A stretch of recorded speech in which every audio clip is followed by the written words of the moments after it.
What is going on, guys? Welcome to my 60th Java tutorial. And in the last tutorial we went ahead and we built a new array, and in essence we built a whole new class to create this array to hold dog objects.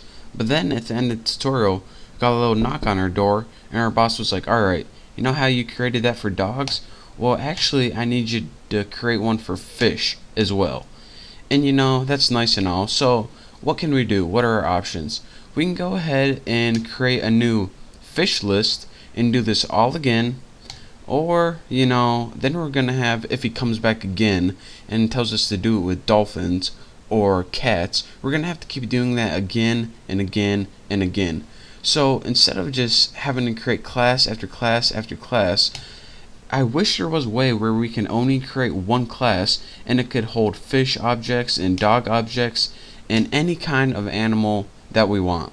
So then when our boss says, alright, I need you to actually create one to hold birds, we're going to be like, oh, you know what? Already done. Because we already built a sufficient and effective program to hold all classes of animals, even the ones that we didn't even know that were created yet. So how would we do that? Well, this dog list is nice, but let's go ahead and delete that right now. Delete and OK. So instead of just creating a bunch of different classes to hold objects, let's go ahead and make one final thing, and we're going to name it animal list. So let's go ahead and we can delete everything out of our main apples or whatever your main method is. And now let me get rid of that error. And now let's go ahead and create a new class by right clicking source new class, and we'll go ahead and name this animal list. And this is going to be pretty much, let me run this little X is annoying me, there we go. And this is pretty much going to be the class that has our array to hold any type of animal, whether it be dog, fish. If you decide to create a dolphin class later, if you decide to create a hermit class later, it's going to already be able to hold that. So the first thing that we're going to want to do is create an array to hold type animals. And remember, these dog, fish, since they extend animals, all of these are type animals already. So let's go ahead and put private animal.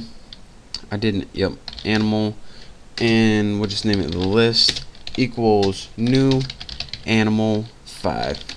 So what this pretty much means is we created an array named the list, and it can hold 5 objects of type animal right there. So after this, let's just go ahead and make our counting variable private I equals 0, and now we can go ahead and build, I always do that, int I equals 0, and now we can go ahead and build our method, and that's public void, we'll name it add still, but we have to spell void right, add, and we'll put animal A.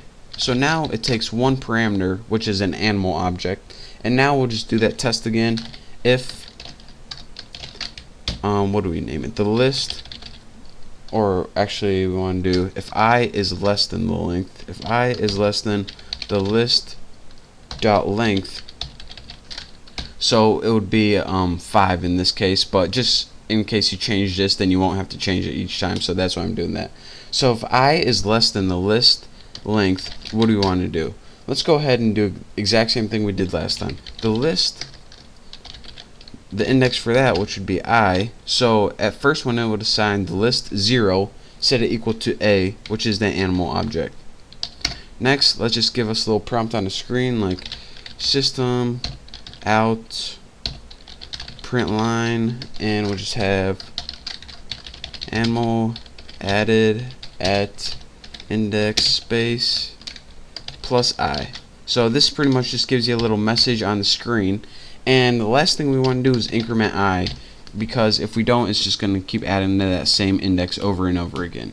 So each time this runs, it's going to change that counter variable that allows us to move to the next element in our array. So now that we got this animal list, it's going to take any animal object we have, and let's go ahead and I'll show you guys that right now.